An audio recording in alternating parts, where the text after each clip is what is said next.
আপনাদের সামনে এই তাবিজ দিয়ে কীভাবে কার্ড খেলা এবং ফ্লাশ খেলা জয়লাভ করা যায় সেটা ভিডিও সহকারে প্রমাণ দেখাবো। নতুন কার্ড দিয়ে খেলবো, আপনারা লক্ষ্য রাখেন আমি কিভাবে খেলি।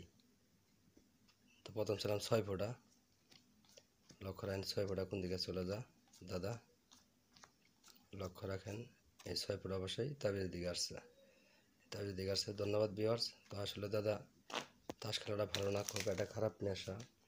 এই নেশা যারা খেলা ছাড়তে পারেন না শুধু তাদের জন্য আমার এই ভিডিওটা। আর ভিডিওটা ভালো লাগলে অবশ্যই চ্যানেলটা সাবস্ক্রাইব করে পাশেই থাকবেন।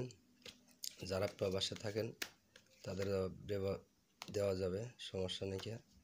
তো যারা খেলেন না তাদেরকে বলবো খেলার দরকার নাই। তো এটা খুব আসলে বন্ধু বান্ধবী নষ্ট করে একটা ভালো মানুষরে। তো আমি এবার ফ্লাশ খেলি 4 হাতে, লক্ষ্য রাখেন কীভাবে ফ্লাশ খেলি, আপনারা লক্ষ্য রাখেন 4 হাতে দেখেন। আপনারা লক্ষ্য রাখেন এটা কি, লক্ষ্য রাখেন আপনারা লক্ষ্য রাখেন কোনটা ছোট কোনটা বড়, লক্ষ্য রাখেন লক্ষ্য রাখেন।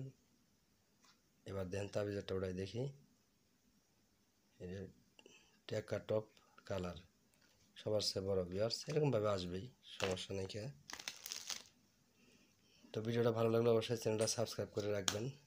এবার চাইলাম আমি টেক্কা, লক্ষ্য রাখেন টেক্কা চাইলাম, তাবিজের দিকে আসছে না বাইরে চলে যা, লক্ষ্য রাখেন এই টেক্কা অবশ্যই আইসা পড়ছে। তো ভিউয়ার্স আসবে, নিয়মকানুন আছে, নিয়মকানুন মতো খেললে প্রত্যেকবার জয়লাভ করা সম্ভব। এবার ছিলাম 2 ফোঁটা, লক্ষ্য রাখেন নিচে রেখে খেলি, 2 ফোঁটা কোন দিকে চলে যা, লক্ষ্য রাখবেন আপনারা, লক্ষ্য রাখেন এই 2 ফোঁটা আসছে। ধন্যবাদ ভিউয়ার্স ভিডিওটা দেখার জন্য।